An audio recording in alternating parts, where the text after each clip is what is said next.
educação popular e formação pedagógica. Essas são as áreas nas quais o professor Newton Bueno Fischer mais ficou conhecido. Em 2019, se completam 10 anos do seu falecimento. E para lembrar das suas contribuições, acontece aqui, na Faculdade de Educação da URGS, um evento em sua homenagem. A iniciativa também procura recolher alimentos não perecíveis e doar aos recicladores do Galpão Rubem Berta. O Newton morreu faz 10 anos. Então, eu acho que esse trabalho com a memória é alguma coisa muito importante, né? Porque a gente está vivendo um tempo muito difícil, muito angustiante nesse país, em que o tema ou até o trabalho com a memória não é algo tão forte, tão elaborado e tão presente. Então, a ideia de aproveitar com uma certa tristeza, com uma certa saudade, fazer em 10 anos da morte dele, de retomar coisas do trabalho dele, especialmente educação ambiental, educação popular, uma série de questões que estão ameaçadas neste momento no país, em termos políticos e educacionais, fazer essa memória, conversar e apresentar para os novos estudantes que hoje chegam aqui a este programa, quem era essa figura, Newton Fischer, né? E que importância ele teve na história desta faculdade. O professor Newton, ele acolheu, né, a proposta de educação de surdos, entrou na época em que era coordenadora Gladys Perlin, primeira surda nesse programa de pós-graduação, primeira surda a concluir um mestrado e doutorado em educação no Brasil e também na América Latina, e essa postura ética, política e pedagógica, ela foi extremamente importante para mudanças,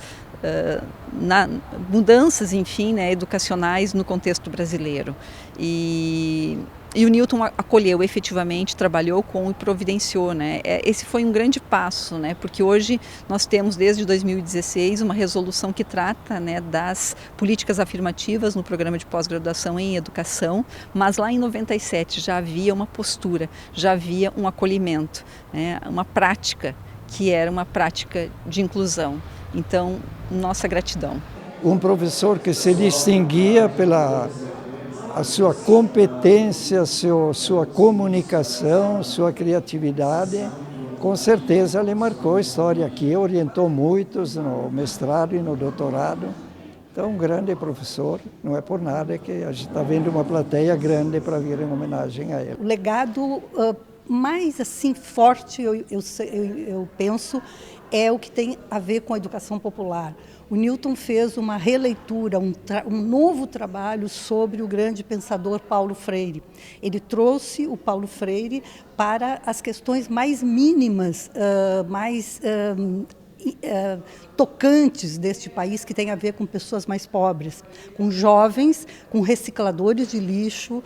Ele foi trabalhar foi fazer pesquisas sobre isso, né, na periferia de Porto Alegre. Então, esse é o primeiro legado, é uma reanimação da educação popular.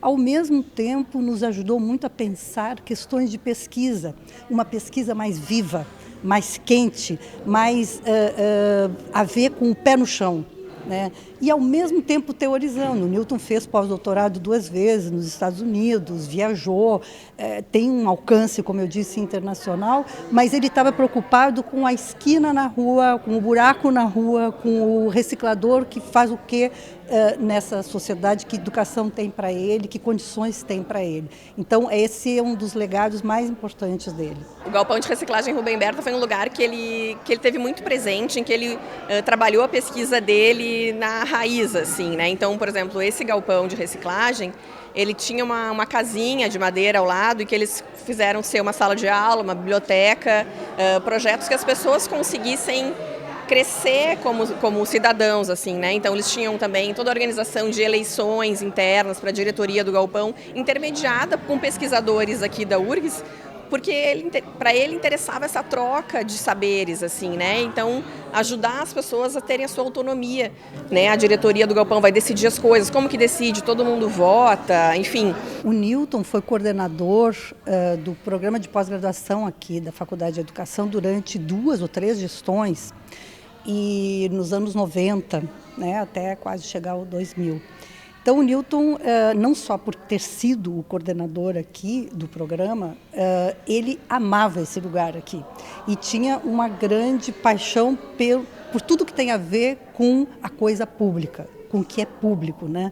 E representa assim a importância dele é tão grande no sentido do seu envolvimento com uma cadeira, uma janela, com tudo que tem a ver com o que é para o ensino, para a educação, e especialmente para a educação popular. A FACED era muito a casa do meu pai, assim, por muitos anos ele foi coordenador do pós-graduação e ele sempre teve uma relação muito próxima com os orientandos e as orientandas dele.